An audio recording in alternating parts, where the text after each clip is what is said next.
여성쌤, 네, 여성쌤께서도 투자를 하시잖아요. 투자 꾸준히 하고 있죠. 근데 저뿐만 아니라 우리 선생님들은 단순히 강의만 하는 게 아니라 지금도 실제로 투자를 하고 있죠. 근데 다주택자이신데 도대체 어떤 투자를 하시는 거예요? 중장기도 하고요. 수익형도 있고 그리고 단기 투자도 종종 하고 있죠. 단기요? 네, 세금 많이 나오시지 않으세요?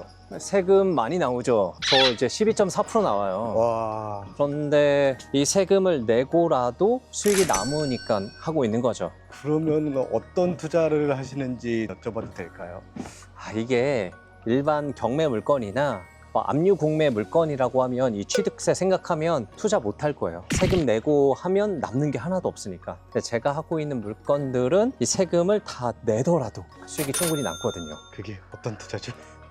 이거 나중에 얘기하려고 했는데 우리 강 PD님 때문에 좀 공개를 해야 되나요? 아니면 이 물건을 제가 지난주에 낙찰 받았어요. 아, 진짜요? 그래서 안 그래도 오늘 오후에 점유하고 계신 분 한번 지금 만나러 가려고 하거든요. 그럼 따라갔다 올래요? 네. 알겠어요. 이따 오세요.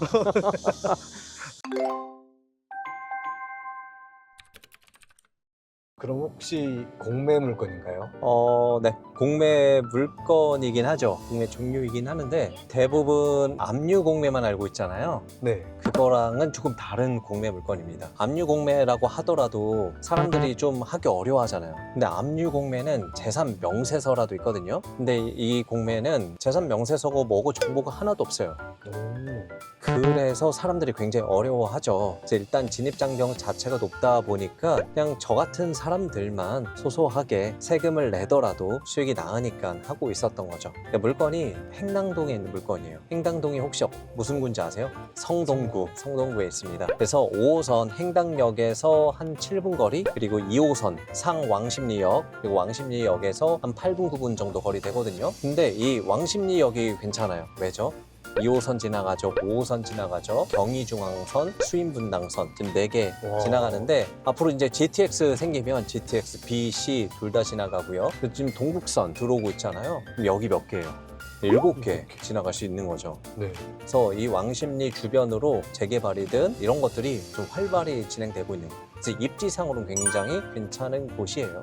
그래서 일단 가서 제가 보여드릴게요. 그렇게 입지가 좋고 호재가 많은데 그러면 장기 보유할 생각으로 공매 입찰하신 건가요? 아니요. 단기로 들어왔는데 근데 저도 지금 물건 조금 더 봐야 되겠지만 뭔가 좀 보유하고 싶은 물건인 거는 맞아요. 그래서 오늘 가서 점유자도 한번 만나보고 부동산도 다시 한번 들려가지고 이제는 좀 당당하게 조사할 수 있겠죠. 제가 집주인이니까. 네.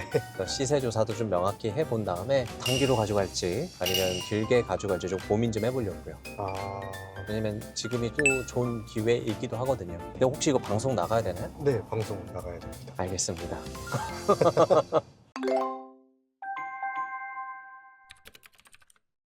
네, 이 건물이에요. 오. 빌라. 이게 2019년도에 지어진 준신축 건물이죠. 여기 보면 A동, B동, C동 있거든요. 네. 무슨 빌라죠? 단지형 빌라. 아, 제가 수업 시간에도 일반 단독 빌라 대비해서는 단지형 빌라가 훨씬 더 단기 매도도 잘 되고 고급감이 있다라고 좀 알려드리고 있거든요. 보기에도 나쁘지 않죠. 네. 그리고 지하 주차장도 있잖아. 네, 지하로 내려갈 수 있는 주차장이고 이따 제가 한번 보여드릴 텐데 이 지하에서도 또 엘리베이터 타고 올라올 수 있거든요. 장점이죠. 제가 받았던 거는 이 A, B, C 동의 이 C동 302호예요. 거실 뷰가 살짝 좀 아쉽긴 하는데 네. 저쪽으로는 또 뚫려 있어가지고 뷰도 괜찮게 잘 나올 것 같아요. 평형은 13.7평이거든요. 그렇게 크지는 않아요. 근데 확장형 발코니가 굉장히 커가지고 그래도 실면적은 훨씬 더 넓어. 그래서 방 3개, 화장실 2개 나오는 구조인 거죠. 단기 매도 조건이네요. 맞아요. 근데 제가 말씀드렸지만 공매로 나왔잖아요. 네. 공매로 나온 물건인데 정보가 처음엔 아무것도 없었어요. 그러니까 우리가 일반적인 압류 공매도 재산 명세서가 있는데 얘는 재산 명세서 자체도 없고 심지어 감정 평가서도 없었어요. 그래서 일반 초보자분들이 접근하기에는 굉장히 부담스럽죠. 네. 이런 물건들은 어떻게 접근해야 되는지, 또 어떤 식으로 진행하는지, 또 낙찰 받고 나서 어떤 일들을 해야 되는지 잘 모르니까 거의 입찰을 안 하게 되는 물건인 거죠. 그래서 제가 일반 경매나 압류 공매 대비해서는 훨씬 더 작게 입찰을 한 거고, 그래서 12.4%를 내더라도 수익이 남기 때문에 단기로 제가 입찰을 한 거죠. 그럼 얼마에 낙찰 받으신 거예요? 다 얘기해야 돼요? 이게 6억 5,400만 원에 시작을 했는데 제가 3억 9,100만 원에 낙찰 받았어요. 그럼 2번인가 3번 유찰된 거예요? 아니요. 이거는 일반 경매랑 다르게 10%씩 여러 번 이제 유찰이 되거든요. 제가 아마 8회차에 들어갔나? 그랬을 거예요. 뭐 그게 중요하진 않고. 와. 이게 약간 심리 싸움도 있어요. 그러니까 사람들이 거의 바닥까지 내려갈 때까지 기다리는데 그러면 낙찰을 못 받고, 그렇다고 뭐 경매나 압류 공매처럼 높게 낙찰 받을 수는 없잖아요. 네. 확실하게 저렴하게 받아야 되니까. 그래서 그 타이밍을 잘 조절을 했죠. 적절한 가격에 저는 받았다라고 생각을 합니다. 그래서 실제 시세 대비해서도 괜찮게 받았죠. 그럼 실제 시세가 얼마예요? 다 얘기해야 돼요? 네. 이거 시세가 살짝 좀 애매하긴 해요. 여기가 사실은 행당 8구역이거든요. 지금 현재 나와 있는 매물이 거의 없어요. 지금 한 2년 이내 신축이 나와 있는데 제가 받은 물건보다 조금 평수가 작은 게 한 6억 8천에서 7억 2천까지 있고, 이 중간층이 없더라고요. 그러니까 5년에서 15년 된 건물이 없어요. 그러면서 이제 15년, 20년 넘어가는 것들이 평수는 좀 크거든요. 한 20평 넘어가는 게. 그게 7억, 8억. 비싸죠. 그리고 실거래도 제가 사전에 좀 확인을 해봤는데 여기가 최근 2, 3년 내 실거래 거의 없다라고 봐야 돼요. 왜냐면 아까 제가 행당 8구역으로 묶여 있었다라고 얘기를 했었잖아요. 그러니까 여기가 신속통합기획 신청을 했었어요. 토지거래 허가구역으로 22년 1월에 묶였던 거예요. 근데 1차도 떨어지고 2차도 떨어졌어요. 그러다가 7월 31일까지 토지거래 허가구역이었고요. 8월 1일 날 풀린 거예요, 이번 달에. 그래서 그동안 거래가 거의 없었던 거죠. 제가 작년 한 여름쯤에도 여기 행당 8구역에 임장을 나온 적이 있었는데 그때도 급매물이 딱 한 건 있었어요. 실거주를 해야 되고 무주택자란 조건을 맞춰야 되잖아요. 급매건이 15년 된 빌라였는데 21평이 6억 7천엔가 급매로 나왔더라고요. 그거 말고 매물이 없는 상황이었어요. 그러니까 실질적으로 여기가 거래가 거의 안 됐었다라고 봐야 되죠. 다만 이 물건, 제가 받은 물건보다 이제 한 평 정도 더 큰 게 있는데 그게 작년 12월에 6억 3천에 거래가 됐더라고요. 그리고 투룸도 거의 뭐 5억대로 형성이 되어 있고, 그러니까 매물도 없고 실거래도 많이 없으니까 사실 가격 추정하기가 쉽진 않았는데 그래도 부동산에 제가 확인해 봤을 땐 6억 내외에서는 거래가 충분히 될 것 같더라고요. 그래서 와. 그 기준에 맞춰서 입찰가를 들어간 거죠. 그러면 시세 차익만 2억이 넘는 거네요? 2억이 넘죠? 세금이 많이 나가요. 그거는 뒤에서 얘기해 드릴게요. 네. 오늘은 제가 점유자 지금 만나러 왔잖아요. 네. 아직 뭐 연락처나 이런 게 전혀 없기 때문에 오늘은 일단 이분이 어떤 생각을 하고 계신지, 어떤 상황인지, 어떤 상태인지 확인을 해보도록 하겠습니다. 우리가 명도라고 하면 뭔가 이 사람을 내쫓아야 되니까 나의 조건 막 이것만 얘기하기 급급하잖아요. 네. 근데 처음에는 그러지 말고 이 사람 얘기를 좀 한번 들어보셔야 돼요. 이 사람도 얼마나 좀 불편하겠어요. 심적으로 많이 힘들 거예요. 근데 일단 얘기를 듣고 정확하게 상황을 파악한 다음에 그 다음 만났을 때는 어떻게 이제 협의를 할 수 있도록 준비해야 되죠. 이게 모든 일이 사람과 사람과의 관계고 어쨌든 협의하고 협상할 문제잖아요. 네. 그래서 일방적인 것보다는 서로 감정적으로 상처받지 않게 진행하는 게 참 중요하다라고 생각을 해요. 그래서 첫 대면이니까 저도 셔츠를 입고 왔습니다. 예의를 차려야죠. 그래서 오늘 얘기가 좀 잘 됐으면 좋겠네요. 그럼 대항력이 없으신 임차인이신가요? 네, 대항력이 없어요. 소유주는 아니신 거죠? 소유주도 아니세요. 아. 안타깝긴 하지만 잘 한번 얘기를 해보고요. 들어갔다 좀 나올게요. 뭐 우리 하는 거 영상 찍기는 뭐 한데 제가 여건이 된다라고 하면 녹취 정도는 좀 남겨서 공유는 한번 드려볼게요. 괜찮죠? 네. 아니, 여기까지 들어와도 돼요. 네. 엘리베이터 있죠. 우와. 깔끔하죠? 네. 그리고 여기 내려가는 버튼 있잖아요. 뭐가 있겠어요? 지하 주차장이 있어요. 네, 지하 주차장. 지하 주차장 한번 보여줄까요? 네. 엘리베이터가 그렇게 크진 않네요. 네, 크지는 않습니다. 그리고 여기가 지하 주차장으로 나가는 길 같아요. 그냥 지하 주차장 잘 되어 있죠. 그래서 A동, B동, C동에서 다 내려올 수 있는 주차장이다. 주차 공간이 부족하진 않겠네요. 위에까지 해서. 네, 그렇게 부족해 보이진 않아요. 차들이 다 좋네요. 아, 잘 사나? 지하 주차장에서 바로 이어서 엘리베이터를 탈 수 있다는 게 장점이죠. 임차인 만나러 가시는데 긴장되시지 않습니까? 아, 아니요. 긴장되진 않아요. 왜 제가 더 긴장되는 것 같죠? 그래요? 안 해봐서 그래. 네. 네. 해보면 이것도 금방 익숙해집니다. 문도 깨끗하죠? 깔끔해요. 전체적으로 마감 처리나 이런 것도 되게 잘 되어 있고 마무리하고 올게요. 근데 영상은 끄도록 하죠. 불편할 수도 있으니까. 네.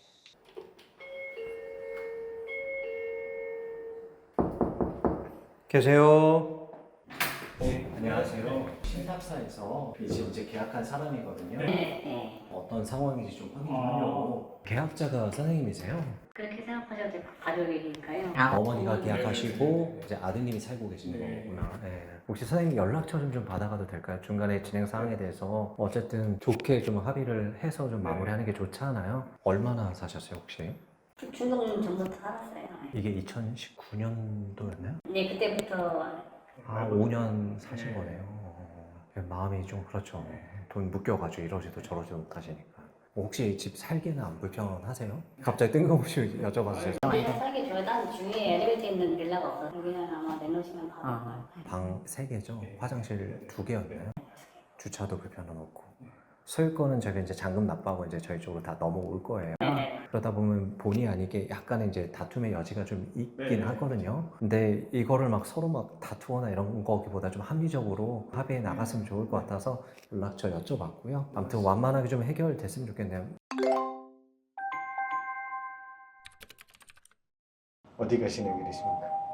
아, 사실 제가 조사할 때 옥상을 한번 안 가봐서 아, 온 김에 한번 옥상 한번 올라가 보려고. 아, 네. 옥상도 그래도 뭐 방수 페인트나 이런 것들은 관리나 처리나 좀 잘 되어 있는 것 같고 6층은 확장을 했네요. 602호로 아까 되어 있었는데 6층이 굉장히 좀 넓게 뺐나 보다 확장해서. 되게 넓게 뺐네요. 그쵸. 얘는 20평이 넘을 것 같은데요. 와, 근데 어쨌든 위반 건축물이잖아요. 네. 웬만해서는 위반은 제가 손을 안 댑니다. 그래도 6층은 또 개인 테라스가 있네요. 또 장점이다. 좀 부럽긴 하지만 어차피 여기 제가 실거주할 거는 아니니까 네. 중요하진 않고요.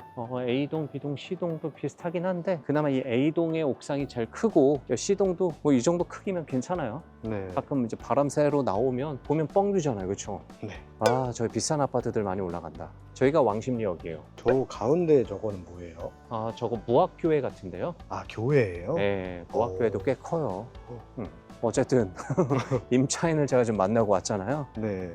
만나보니까 이거 좀 안타깝긴 하네요. 그러니까 지금 현재 점유하고 계신 분은 어머니께서 처음 이 빌라 지을 때 건축하시는 분한테 투자를 조금 했었나 봐요. 그래서 투자를 해서 수익이 조금 남으면 수익을 좀 배분받고 혹은 이 빌라의 한 개 호실을 받기로 했었나 봐요. 근데 이거 건축하신 분이 분명히 수익은 났는데 지금 나 몰라라 하는 좀 상황인 것 같아요. 그러니까 뭔가 지금 돈을 받아야 되는데 투자금도 회수도 안 되고 수익도 회수가 안 되니까 이분이 화가 나셔가지고 지금 302호 점유를 하고 계신 거예요. 아. 근데 이제 어머님이 점유하신 건 아니고 아드님이 여기서 신혼살림을 차린 것 같아요. 왜냐면 제가 대화하다 보니까 거실에 신혼사진 이렇게 걸어져 있긴 하더라고요. 아무튼 지금 현재 대항력도 없고 아무것도 할 수 있는 게 없더라고요. 그래서 그 부분에 대해서는 제가 충분히 좀 설명드렸고 오늘 제가 뭐 협상하려 온 거는 아니고 이분이 어떤 상황인지 제가 확인하기 위해서 왔기 때문에 더 진전은 하진 않았고 추후 협의를 위해서 서로 연락처만 지금 현재 주고받았습니다. 아이고 이분도 돈을 받아야 되는데 못 받은 상황이어서 변호사 선임을 해서 현재 소송 중에 있다라고 하더라고요. 소송은 소송이지만 어쨌든 이분은 현재 소유자가 바뀌었기 때문에 이곳에 점유하고 있을 어떤 권리나 이거는 아무것도 없어요. 대항할 수 있는 게 아무것도 없죠. 그래서 이 부분은 제가 하나씩 좀 잘 풀어가야 될 것 같아요. 일종의 유치권과 같은 거네요. 조금 다를 수는 있어요. 좀 다를 수 네, 있어요. 유치권 건 건 아니니까. 아. 네, 비슷한 맥락으로 봐도 될 것 같고요. 근데 명도도 뭐 아무리 복잡하게 있어도 순서에 맞춰서 하나씩 해결해 나가면 되거든요. 너무 어려워하지 않으셔도 돼요. 일단 내려가서 저도 아까 말씀드렸던 것처럼 이제 낙찰 받고가 끝이 아니라 다시 한번 시세 조사도 해봐서 정확하게 제가 얼마에 좀 매도를 할 수 있는지도 좀 체크를 해보는 게 중요하겠죠. 부동산이 조금 나가야 있을 거예요. 처음에 제가 조사했었던 부동산을 좀 피해서 새로운 부동산 가서 좀 확인을 해봐야겠죠. 벽보 붙여져 있는 거 보여요? 이거 뭐예요? 재개발 무산돼도 금싸라기 땅 될 것입니다. 행당 8구역. 평당 1억 갑니다. 행당 8구역이 우여곡절이 좀 많았어요. 아. 시속통학 1차 신청을 했었는데 떨어지고 2차 신청했는데도 떨어졌어요. 근데 떨어진 사유가 다른 게 아니라 구역 안에 상가들이 좀 많이 묶여 있었거든요. 그 상가의 반대 동의율이 굉장히 높았었어요. 16.5%인가? 그래서 무산됐었어요. 그래서 지금 다시 진행하려고 할 때는 이 구약 정비를 다시 한다라고 하더라고요. 상가 어차피 반대하니까 너네 빠지고 진짜 할 사람들만 이렇게 구역 묶여가지고 진행될 것 같아요. 근데 어쨌든 계속 무산됐으니까 현재는 토지거래 허가 구역이 해제된 거죠. 네. 무슨 얘기예요? 사고 팔고가 이제 가능한 거죠. 네. 그러니까 재개발은 어쨌든 진행이 될 거예요. 근데 기존에는 토지거래 허가 구역이 묶여 있기 때문에 거래가 쉽지가 않았어요. 그래서 여기에 지금 들어올 사람들은 지금이 기회라는 거죠. 아. 그래서 제가 좀 내놓으면 그래도 살려는 사람들이 좀 있지 않을까. 네. 왜냐면 입지 자체가 괜찮아 나쁘지 않아요. 또 언제 묶일지 모르는 거네요. 그럼요. 신청하고 나면 권리 산정 기준일 잡히고 묶일 수 있으니까. 지금은 이제 수시공모로 바뀌었잖아요. 부동산이 이쪽으로 한번 가봅시다. 상가나 이런 것도 굉장히 많죠. 그러니까 확실히 이렇게 상가가 많으면 재개발 추진하기가 쉽지가 않아요. 그래서 우리가 재개발 조사할 때도 구역 안에 상가가 이렇게 많다라고 하면 아 이거 동의받기 쉽지 않겠다라고 포기를 하시는 게 좋긴 하죠. 아 여기 부동산 있네요. 혹시 사장님 요즘 빌라 찾으시는 분 있어요? 내놓으면 팔릴까요? 많지는 않은데 뭐 어디 13.7평인데 실면적은 조금 더 넓다. 한 6억 정도. 정도 작년에 실거래를 된 거 보니까 제 거보다 한 평 정도 더 큰 게 6억 3,500에 거래가 되긴 했더라고요, 실거래가. 6억 정도는 맞아요. 지금 이거 세입자가 있어요. 현재 있어서 대화 한번 하고 왔어요. 네, 정확하게 명도하고. 그래서 예. 감사합니다. 네. 수고하세요. 그리고 제 부동산에 들려서 나오니까 제가 입찰 전에 시세 조사했을 때랑 비슷합니다. 6억 정도의 매도가 가능하다라고 말씀하시네요. 더 높게는 조금 힘들대요. 왜냐하면 2년 된 신축 빌라들이 있는데 한 6억 8천 조금 낮춰서 6억 5천까지 좀 내려와서 6억 이상 받기는 좀 어렵고 6억 정도라고 하면 충분히 한번 매도해 보겠다. 근데 지금 사람들이 이렇게 막 많이 붙지는 않는다고 하더라고요. 확실히 이게 토지거래 허가구역으로 묶여 있어가지고 찾으시는 사람들이 많지 않은 것 같기는 해요. 어쨌든 시간이 해결해 주겠죠. 그래서 한 6억 정도의 매도가 가능하다라고 보입니다. 매도는 6억 정도에 가능한데 3억 후반대에 받으셨잖아요. 3억 9,100만 원을 받았죠. 예. 그러면 세금 포함해서 총 수익을 여쭤봐도 될까요? 공개해야 되나요? 네. 잠시만요. 제가 금방 계산 좀 한번 해볼게요. 아 이거 우리 엄마가 돈 자랑은 하는 게 아니라고 했거든요. 안 되는데. 우리가 유튜브 보면 되게 많잖아요. 막 50억 자산가, 30억 자산가. 진짜로 자산이 있으신 분들은 오히려 공개를 안 해요. 어쨌든 저는 이 건에 대해서만 그냥 좀 말씀드릴게요. 제가 너무 궁금합니다.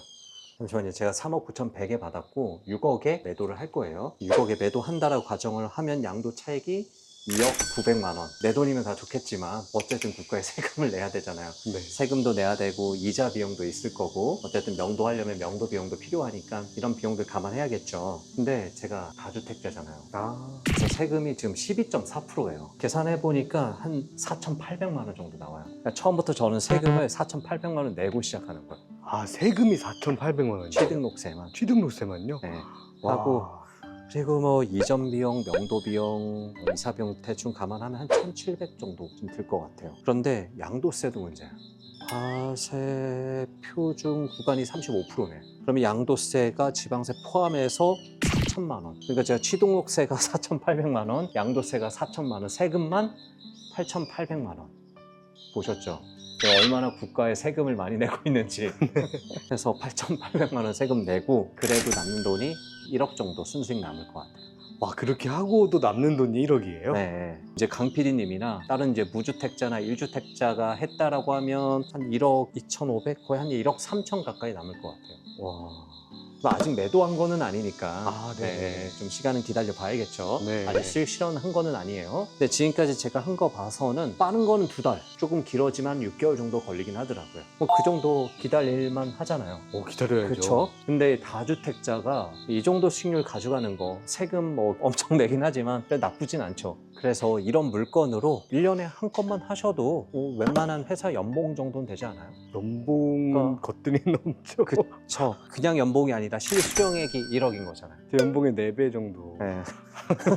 네. 근데 저처럼 좀 부지런히 하실 분들은 6월 1일 날 종부세 기간만 좀 잘 피해가지고 1년에 한 3건, 4건 정도 하면 얼마가 될지는 제가 굳이 얘기 안 해도 되겠죠? 네. 이렇게 충분히 할 수 있다라고 말씀을 드립니다. 근데 이렇게 좋은 게 있었는데 다주택자, 오피스텔, 상가 이렇게 말씀하셨잖아요. 네. 지금에서야 이제 공개하시는 이유가 있으실까요? 제가 공개하려고 한 건 아니잖아요. 아, 네. 그러면 혼자 독식하시려고 공개를 일부러 안 하신 건가요? 절대 그런 건 아닙니다. 절대 그런 거 아니고. 왜냐면 제가 경매든 압류공매든 많이 해봤죠. 그래서 이거는 충분히 많은 분들에게 공개를 했었고 노하우도 다 알려드렸는데 또 이쪽 영역은 저도 시작한 지 얼마 안 됐거든요. 아, 근데 제가 이거를 한두 번 하고 나서 여러분들도 하세요, 할 수 있습니다 라고 할 수는 없잖아요. 그러니까 검증의 시간이 필요했던 거예요. 저도 여러 번 하고 여기도 충분히 많은 분들이 할 수 있는 물량이 있는지, 제가 생각하지 못한 리스크는 없는지, 또 그 과정 가운데 좀 쉽게 할 수 있는 방법은 없는지 여러 가지 검증의 시간이 좀 필요했던 거죠. 안 그래도 제가 이거를 어떻게 좀 풀 수 있을까 선생님들이랑 김멘토님이랑 고민하고 있던 중이었어요. 그러면 직접 검증을 하신 거네요? 여성쌤 자금으로. 네, 보여드려야죠. 저도 걸어가 보지 못한 길을 우리 회원님들한테 걸어가세요 이렇게 막 등 떠밀 수는 없잖아요. 직접 검증해보고 그 길이 좀 안전하다, 수익률도 괜찮다 싶으니까 말씀을 드리는 거죠. 이게 물량은 충분히 있어요. 하실 수 있는 게 되게 많아요. 근데 이게 경매 초보이신 분들, 그리고 조금 하셨던 분들도 워낙 정보가 없으니까 막상 하기가 굉장히 두려울 거예요. 네. 그래서 제가 좀 고민 중인 게 1차적으로 저희 선생님들이 조사는 다 끝내놓고 아예 추천 물건을 드리면 하시는 분들이 어떻게 하겠어요? 100% 낙찰되지 않을까요? 200% 낙찰되죠. 추천 물건을 주시기만 하셔도 그 물건이 검증이 됐다는 거 아니에요? 안전하다는. 네. 와. 그런 식으로 좀 진행을 해볼까 고민 중에 있습니다. 아, 수업을요? 제가 제일 먼저 하면 안 될까요? 저도 추천 물건 갖고 싶습니다. 우리 강 PD님이야 언제든 드릴 수 있죠. 아무튼 오늘도 저 따라와서 괜히 고생하셨네요. 여러 번 경험을 겪어봐야 알 수 있는 것들이 나오니까 네. 혹시 몰라서 강 PD님한테 안전한 것만 먹여야지 혹시 모르는 걸 먹이면 안 되잖아. 와, 이렇게 이런 방법도 있구나라고 참 많은 방법이 있는 것 같아요. 많이 있습니다. 네. 생각만 좀 바꾸면 좀 할 수 있는 게 많은 것 같아요. 네. 요즘 경매도 그렇고 심지어 이제 압류 공매도 서서히 경쟁률이 굉장히 높아지는 것 같아요. 아, 많이 알려지니까. 그래서 새로운 방법들을 저도 그렇고 저희 더 낙찰TV 선생님들이 굉장히 고민을 하고 있어요. 아무튼 우리 같이 잘 돼야 되잖아요. 그렇죠? 네. 그럼 우리 강 PD님부터 잘 돼야 되나요? 다 같이 구독자님들도 회원님들도 잘 됐으면 좋겠습니다. 네, 알겠습니다. 다시 좀 복귀해 보시죠. 네. 우리 멘토님한테 전화 와가지고 다시 전화해야겠다. 그렇죠? 가시죠.